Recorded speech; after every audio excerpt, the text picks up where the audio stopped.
दोस्तों, अभी कुछ दिन पहले 22 जनवरी के दिन अयोध्या में श्री राम लल्ला जी का प्राण प्रतिष्ठापन किया गया।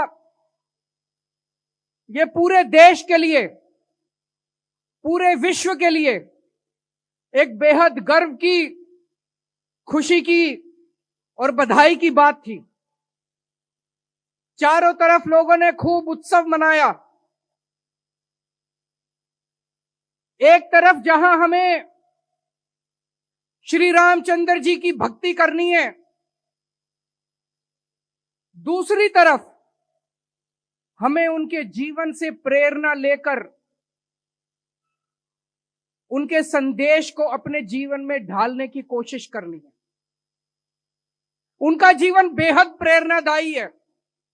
तमाम किस्से हैं उनके जीवन से जो हमें संदेश देते हैं त्याग का, बड़े से बड़े त्याग का, प्यार का, मोहब्बत का।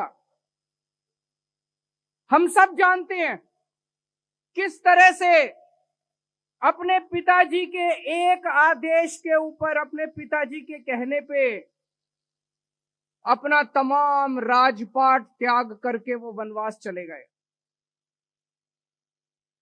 कल सुबह भगवान राम का राज्याभिषेक होने वाला था। अयोध्या के अंदर तमाम तैयारियां कर ली गई थी। सभी अयोध्यावासी हर्षोल्लास में झूम रहे थे। सभी अयोध्यावासी बहुत खुश थे कि कल सुबह भगवान राम अयोध्या के राजा बनेंगे। सब लोग तैयार थे। अचानक शाम के वक्त भगवान राम के पास संदेशा आता है कि दशरथ जी आपको अपने कमरे में बुला रहे हैं। भगवान राम दशरथ जी के कमरे में जाते हैं। वहां देखते हैं कि दशरथ जी बहुत दुखी मन से बैठे हैं। माता कैकेयी उनके पास है। कमरे में घुसने के बाद माता कैकेयी उनको बोलती है कि महाराज ने मुझे 2 वर दिए हैं और मैंने उनसे वो दोनों वर मांगे हैं। पहला वर कि भगवान राम को 14 वर्ष के लिए वनवास जाना होगा और दूसरा वर कि उनकी जगह भरत को अयोध्या का राजा बनाया जाएगा।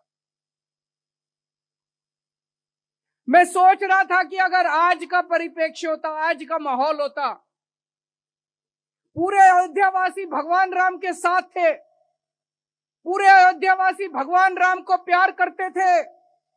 अगर भगवान राम कहते मैं नहीं मानता, पूरी अयोध्या भगवान राम के साथ खड़ी होती। लेकिन भगवान राम तो भगवान थे। उन्हें किसी राजपाट से मोह नहीं था। उन्होंने माता कैकेयी को और महाराज दशरथ को कहा कि महाराज, रघुकुल रीत सदा चली आई, प्राण जाए पर वचन न जाए। आपके वचन का पालन होगा।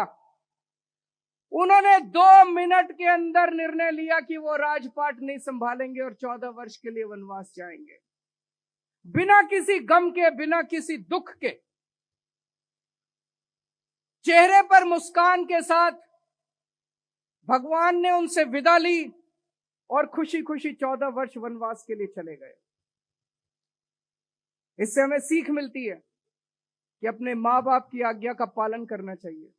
इससे हमें सीख मिलती है कि हमें निर्मोह भाव से, निस्वार्थ भाव से सेवा करनी चाहिए। इससे हमें सीख मिलती है कि हमें किसी तरह का त्याग करने से पीछे नहीं हटना चाहिए।